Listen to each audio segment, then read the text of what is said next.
좌우에 계신 성도들과 성도의 교제를 나눕니다. 하나님은 당신을 사랑하십니다. 당신은 복의 근원이 되고 축복의 통로가 될 것입니다.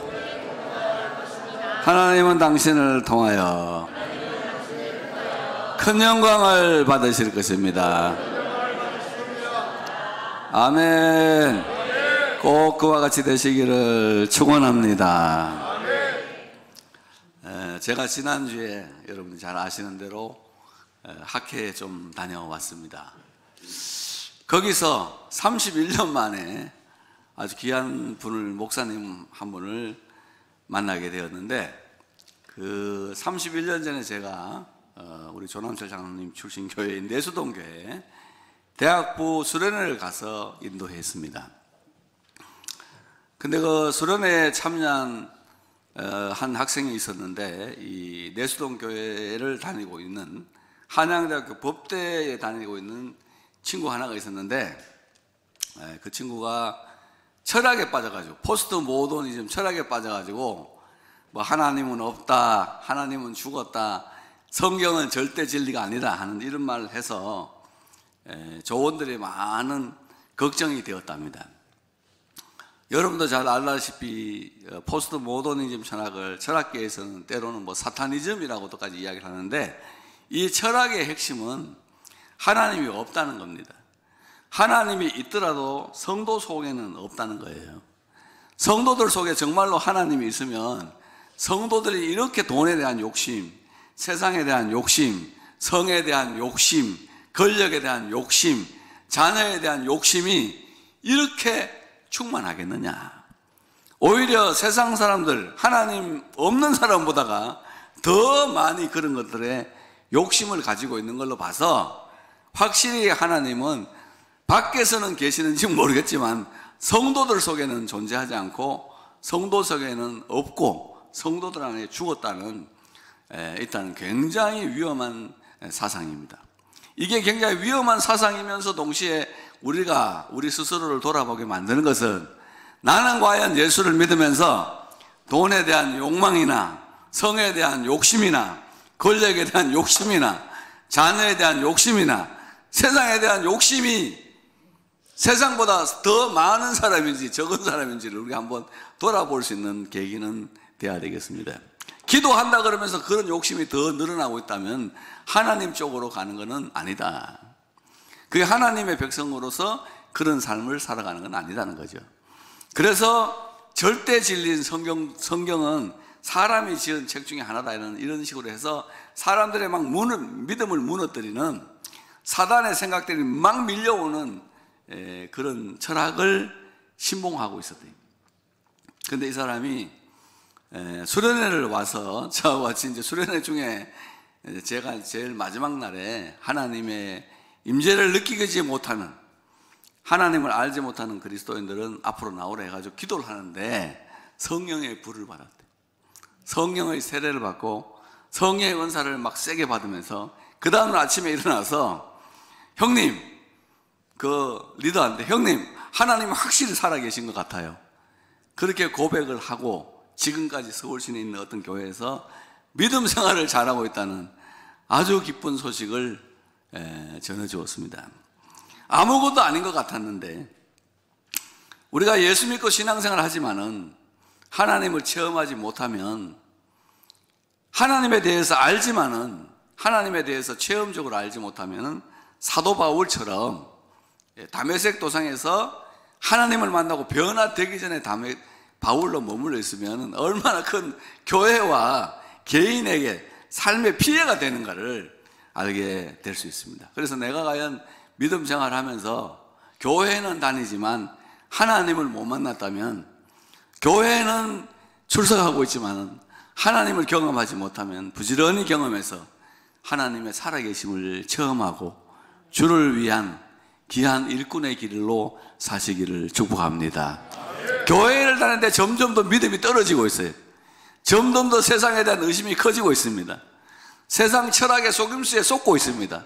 세상의 욕망이 더 커지고 있다면 우리는 우리 자신을 다시 돌아보고 새로운 삶을 살아갈 수 있도록, 내 삶이 도대체 어디로 가는지를 잘 선택할 수 있는 은혜가 있어야 되겠습니다. 몇 주 전에 우리나라에서 아주 유명한 가수 한 분이 돌아가셨죠. 쨍 하고 해뜰라라는 아주 송모 집사님이죠. 아주 참 귀한 분이라고 생각합니다. 저는 이분을 잘 몰랐는데 이분이 몇 년 전부터 우리 교단 교회에서 신앙 간증을 하기 시작했습니다. 믿음을 간증하면서 자기의 삶의 길에 대해서 여러모로 이야기하는 걸 듣고 나름대로 참 큰 은혜를 받았습니다. 근데 이분이 갑자기 소천을 하셨는데 집사님이 많은 가수 후배들, 아나운서 후배들이 와서 고백한 말은 딱 한마디입니다. 나의 오늘은 그분 때문입니다.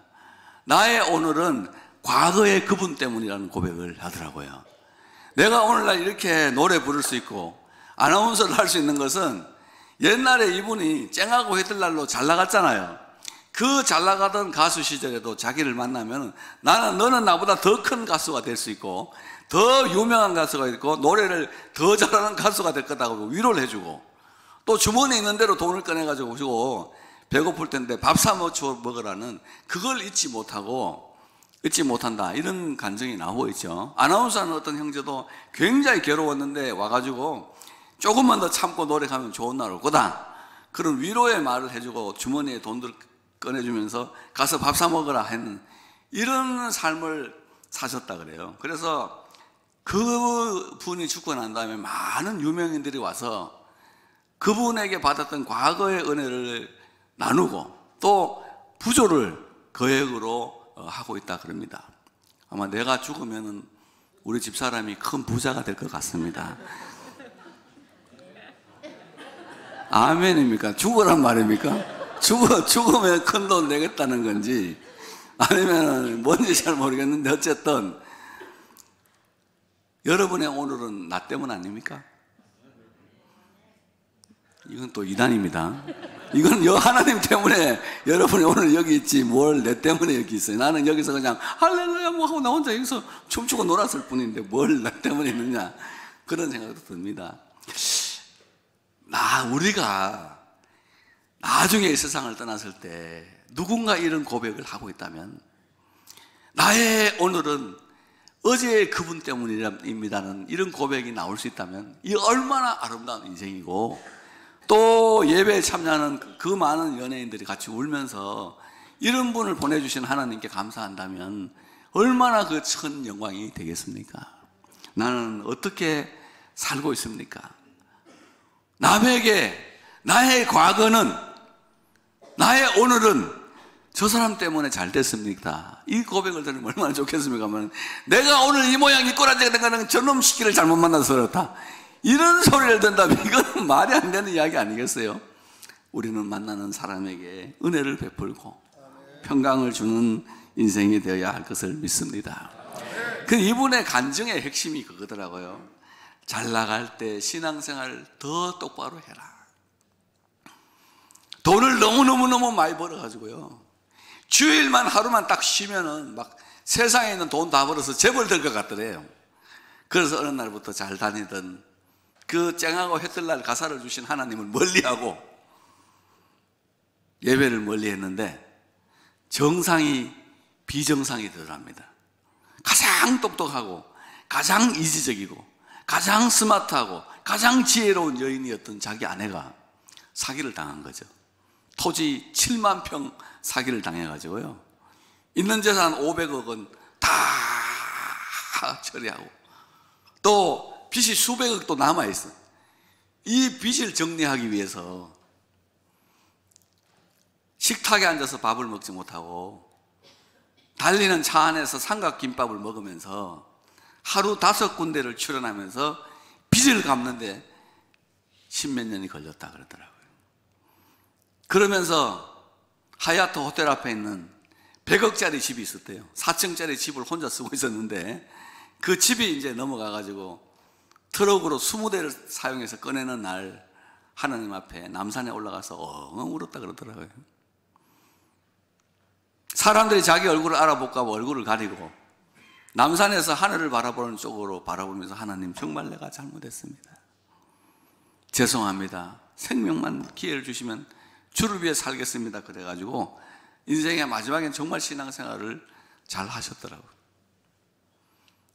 그러면서 다 정상인 줄 알았대요. 예배를 드리는 동안에 하나님이 붙들어주는 게 다 정상이었어요. 예배를 안 드리고 하나님을 멀리하고 교회를 멀리하니까 가장 정상적인 사람이 비정상적인 사람이 되었다는 거죠. 그래서 이 속임수에 빠져가지고 그냥 인생을 덜어먹은 이야기를 하고 하나님 앞에서 눈물로 세월을 보내면서도 하나님은 잘못한 것이 없다. 그러면서 간증하기를 잘 될수록 신앙의 끈을 더 단단히 조이고 잡아야 된다. 더 잘 나갈수록, 더 높아질수록, 더 신앙을 굳건히 잡고, 더 조이고 안 나면 정상적으로 보였던 것이 갑자기 사람이 비정상되면서 이름에 사인 한번 잘못하면 그걸로 다 떨어먹는 거예요. 평생이 그냥 차 속에서 지내게 된다는 그런 간증을 하게 되었어요. 우리는 인생은 잘 될수록, 하나님이 축복해 주실수록 더 믿음의 고삐를 단단히 조이고 잡고 승리하는 그런 인생들이 되시기를 축복합니다. 그럼 하나님 앞에서 우리가 어떤 인생을 살아야 되느냐? 모든 것을 신앙을 선택하고 살고 예배를 선택해야 된다는 것이 이 집사님의 그 마지막 말씀인 것 같아요. 오늘 본문 말씀 읽어보면 인생에 무엇을 선택해야 되는가? 제가 어느 날 화장품을 하나 샀어요. 뭐 인터넷 잘 안 합니다만 화장품 살 때 인터넷을 했는데 최저가 같은 제품인데 가장 싼 거 사잖아요. 그래서 19,000원짜리를 체크해가지고 살려는데 18,000원짜리가 나온 거예요. 그래서 딱 체크해서 할렐루야 하고 샀는데 배송료가 별도예요. 3,000원이나 더 붙었어요. 그 화장품 바르는 동안 열받았어요. 얼마나 화가 나는지 몰라. 야, 이럴 수가 있네. 이거 사기가 이런 사기로 사기치면 되는 거야? 뭐 그렇게 했습니다. 여러분, 더 좋은 걸 선택하려고 시간 보내죠. 어떻게 하면 더 좋은 제품을 더 싸게 살 것인가? 이런 데 시간을 보내는데 오늘 본문 말씀 읽어보면 우리의 선택에 도움을 주는 귀한 말씀이 있습니다. 무엇을 선택하고 살아야 되느냐? 좋은 이름이 좋은 기름보다 낫고 거기다 줄을 꺼놓으세요. 이름이 기름보다 더 낫다. 우리나라 사람들은 돈을 금이라 그러잖아요. 황금 보기를 돌같이 하라 이렇게 하는데 유대인은 돈을 기름이라 그래요. 그들은 돈이 모이면 기름을 사서 저축하기 때문에 막달라 마리아, 향유를 부은 마리아가 그렇게 유명한 거예요. 그런데 이 돈이 되는 황금보다가 이름을 더 소중히 여기라는 겁니다. 돈 앞에서 비굴해지지 말라는 하나님의 말씀이죠. 옛날 성경에는 아름다운 이름이 보배로운 기름보다 낫다 그렇게 돼 있어요. 아름다운 이름이 보배로운 기름보다 더 낫다. 이름을 잘 관리하고 평판을 잘 관리할 수 있는 은혜가 우리에게 있어야 되겠습니다. 친구들 안에 밥 먹다가 야, 그거 요즘 잘 지내나 이렇게 물으면 야야야, 그 이름도 말하지 마. 밥맛 떨어져. 평판 관리가 안 된 겁니다.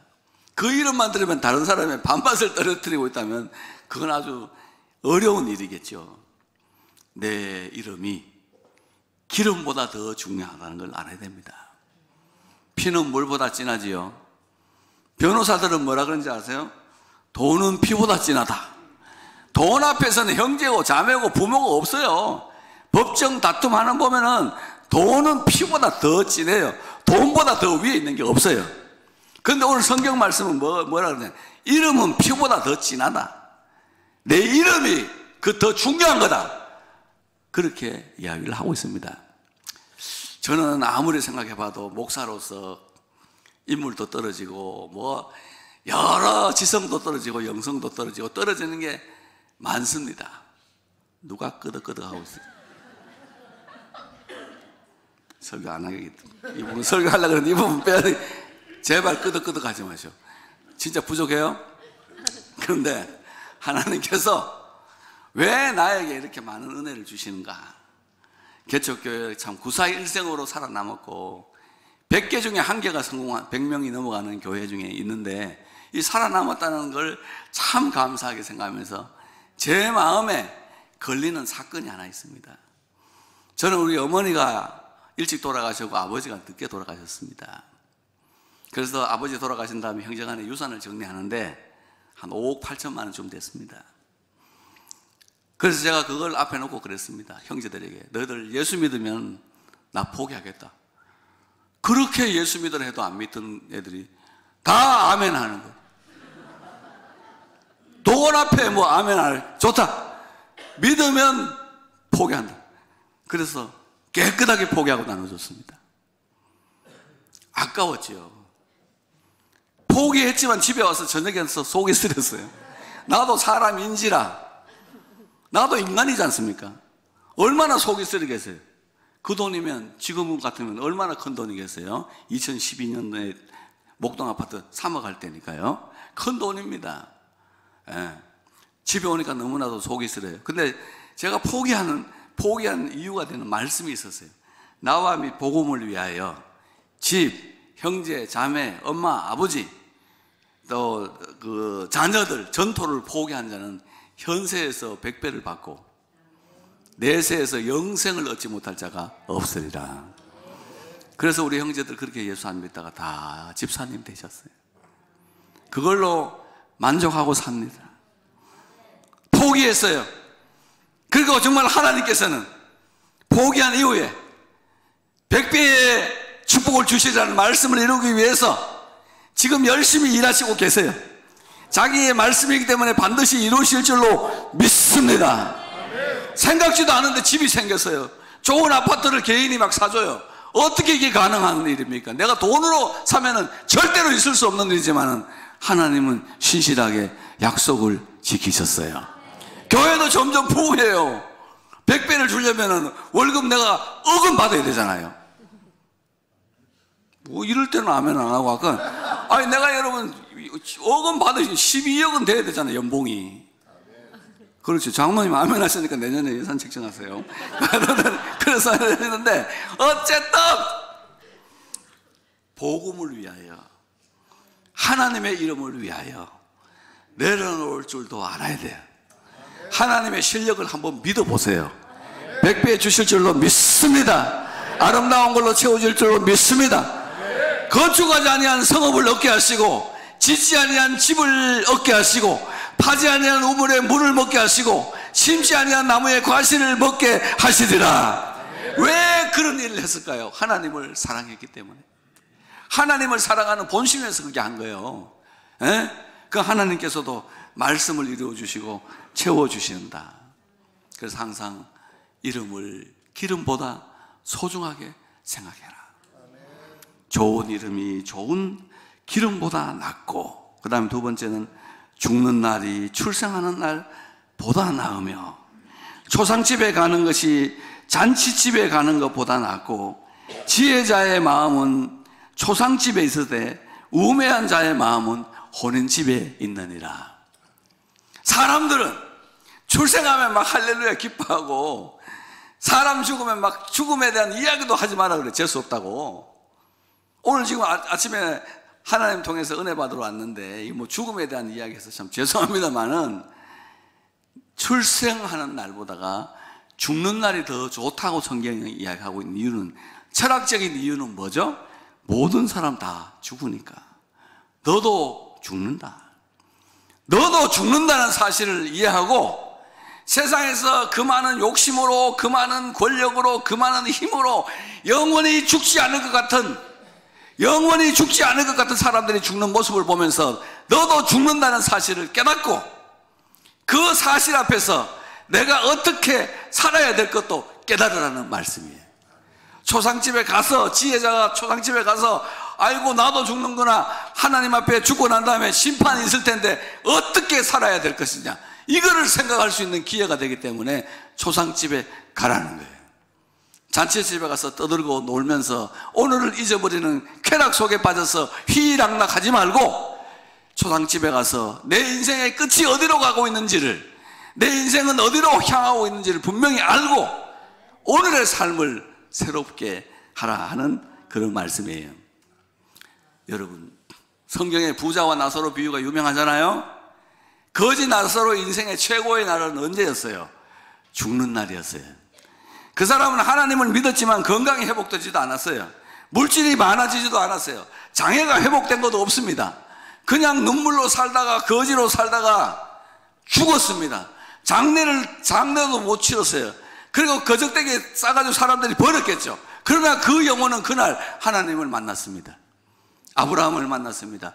영원한 하늘나라에 들어가게 된 거예요. 저는 개인적으로 집에 있다 보면 어느 날 십자가가 강하게 막 역사할 때가 있어요. 하나님이 얼마나 인간을 사랑하셨으면은 자기 아들을 이 땅에 주셔가지고 하나님이 사람이 되셔서 십자가를 지셨는가를 생각하면은 십자가에 대한 영광이 막 내 머릿속을 막 채우기 시작하면은 너무너무 가슴이 벅차요. 어떻게 해서 나 같은 것을 살리려고 하나님이 사람 되셔 오셔가지고 이 땅에서 십자가를 지시고 피 흘려 죽었는가를 생각하면은 때로 가슴이 벅차가지고 잠잘 수가 없을 때가 있습니다. 우리나라가 무슨 월드컵에서 4강 했을 때 가슴 벅차가지고 1시간 정도 감동이 있었던 거잖아요. 근데 이 가슴 벅차면 새벽까지 잠을 못 잘 때가 있어요. 이 십자가의 영광이 그렇게 큰 겁니다. 근데 우리는 지금 내가 설교할 때 여러분에게 하나님의 자녀입니다, 여러분은 왕같은 제사장입니다, 여러분은 앞으로 축복된 인생을 살게 되실 것이고 하나님이 여러분을 보배롭게 여기고 계십니다, 이렇게 설교해도 실제로 큰 감동이 안 와요. 왜? 사는 게 나사로 같거든. 돌아서면 내가 거지 같고 머리가 좋아지는 것도 아니고 뭐가 좋아지는 것도 아니고 물질이 더 많아지는 것도 아니고 문제가 해결되는 것도 아니기 때문에 스스로를 그렇게 생각할 수가 있어요. 그런데 여러분, 우리 그리스도인들에게 죽음은요 엄청난 축복의 날입니다. 그날 우리는 예수의 피로 씻긴 내 영혼이 얼마나 깨끗한지를 보게 될 거예요. 얼마나 내 영혼이 영화로운지를 보게 될 겁니다. 아, 내가 이렇게 지저분하다고 생각했던 내 속에 있는 내 영혼이 이렇게 깨끗하고 영화로운 영혼이었구나 하는 걸 그날 발견하게 될 것이고, 나의 수많은 죄와 허물을 씻은 십자가의 피가 얼마나 위대한 것인가를, 십자가의 보혈이 얼마나 위대함이었는지를 그날 발견하게 될 거거든요. 예수께서 이룬 구원이 얼마나 큰지, 십자가로 열어놓은 하늘나라는 얼마나 아름다운지 그날 발견하게 됩니다. 십자가의 능력, 그날 발견하게 돼요. 그러니까 우리 믿는 자들에게는 이 생명이 끝나는 날이 절대로 망하는 날이 아닙니다. 육신의 이별을 슬퍼서 예배는 드리지만은 그 영혼은 하늘나라에 가서 아름다운 삶을 살게 되는 스타팅 포인트가 되는 거예요. 제 설교를 듣는 여러분들 중에 한 분도 불과 이왕으로 타는 못에는 가지 않기를 축복합니다. 예수 잘 믿으시기를 축원합니다. 예수의 보혈로 정결하게 씻겨지시기를 축원합니다. 그리고 정결한 영혼, 청결한 영혼으로 사시기를 축원합니다. 영화로운 자녀로 사시는 은혜가 있기를 축복합니다. 하나님의 은혜가 부어지고 있습니다. 평강이 부어지고 있습니다. 응답이 부어지고 있어요. 성령이 부어지고 있습니다. 하늘의 평안이 부어지고 있어요. 이 은혜를 누리면서 사시기를 축원합니다. 우리의 날은 어제보다는 오늘이 더 좋아지고 내일은 오늘보다 더 나은 삶을 영원토록 살게 될 것입니다. 하나님의 아들이 나를 위해서 십자가에 피 흘려 죽었어요. 그거 바라볼 때 얼마나 큰 감동이 있겠습니까? 하나님이 사람 돼서 피 흘려 죽으셔서 내 억만 죄악을 사하신 게 얼마나 감동이 되고, 그 피로 씻겨진 이 깨끗한 영혼이 얼마나 영화롭고 좋겠냐. 그리고 땅에 있어서 생각할 거야. 내 이렇게 깨끗한 영혼을 가지고, 이 영화로운 영혼을 가지고 지금 내 땅에 산 일이 뭐야, 이렇게 생각할 수도 있을 거예요. 이 말씀의 핵심이 뭐죠? 우리 그리스도인들은 육체는 쇠하고 낡아지지만 은혜는 날로 새롭어지고 영혼은 새로워지고 있다는 사실이에요. 더 깨끗해지고 있고 더 아름다워지고 있고 더 충만한 생애를 살게 될 줄로 믿습니다. 그 다음에 이제 마지막으로 8절 말씀 보면은 일의 끝이 시작보다 낫고, 줄 거 놓으세요. 일의 끝이 시작보다 나아요. 아름다운 말씀이죠. 월남 이상재 선생님이 한국인의 민족성이 뭐라 그랬어요? 유시유종이 드물다 그랬어요. 시장은 있는데 끝이 없는 민족이라 그랬어요. 사람들이 쓸만한 인물이라서 입에 혀처럼 나하고 뜻이 맞기 때문에 세워놓으면은 눈에 가시로 변한다고 그랬어요. 세워진 이후에는. 우리는 지금 매스컴을 통해서 수많은 배신자들을 보고 있죠. 배신자들이 얼마나 많은지 보고 있잖아요. 입에 혀처럼 있던 사람들이 눈에 가시가 되는데, 여러분, 이거 한국인의 민족성이에요. 끝도 아름다운 민족이 돼야 돼요. 신문에 났죠. 한국에서 제일 큰 교회 문을 닫았다. 신문 났어요. 그래서 사람들이 여의도 천복궁교회 문 닫은 줄 알았거든. 근데 나중에 알고 보니까 지하에 있는 이름이 한국에서 제일 큰 교회가 문을 닫은 거예요.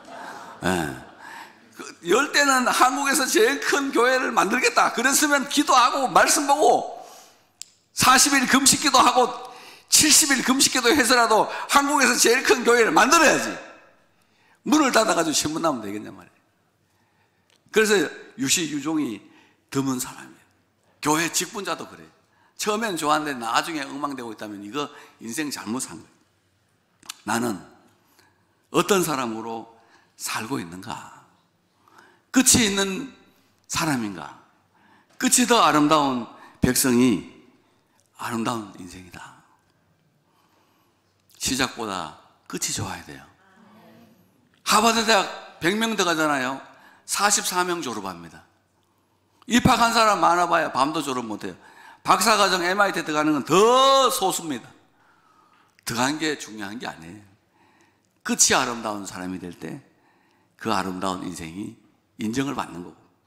사도 바울이 그러잖아요. 나는 선한 싸움 싸우고 나의 달려갈 길을 마치고 믿음을 지키려 쓰니 나를 위해서 이제 후로는 의의 면류관이 예비되어져 있다.